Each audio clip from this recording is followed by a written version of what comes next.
30 nuovi ispettori Spisal da assumere entro l'anno e un aumento dei controlli nelle aziende del Veneto, almeno 400 in più rispetto al 2017.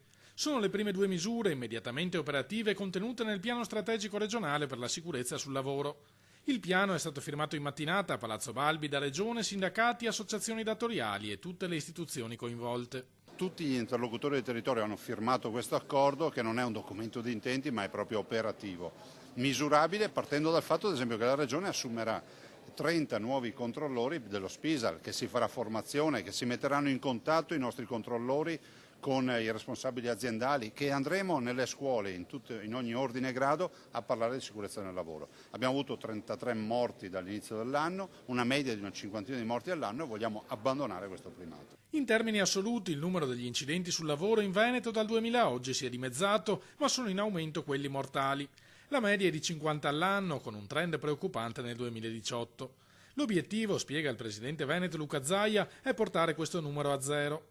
Abbiamo anche istituito dei tavoli di monitoraggio per cui 30 lavoratori nuovi, controllori dello Spisal, o li assumi o non li assumi.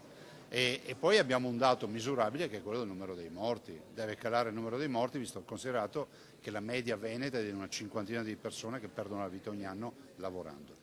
Il tavolo istituzionale per la sicurezza del lavoro convocato dal presidente Zaia si era riunito per la prima volta pochi giorni dopo il terribile incidente alle acciaierie venete di Padova. 2 mesi di lavoro di tutti i soggetti coinvolti hanno portato al piano firmato oggi. Evitiamo toni trionfalistici, perché quello che abbiamo di fronte agli occhi sono più di 40 morti sul lavoro in questa regione.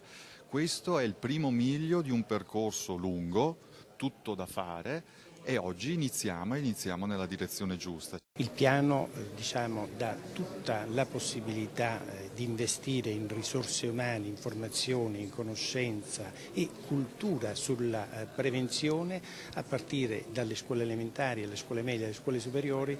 C'è bisogno di un grande passo in avanti per salvaguardare vite umane. Questo è un giorno importante, adesso bisogna lavorare sulle commissioni, cioè sui tavoli dove dovremo applicare questo accordo, e questo è l'aspetto più importante.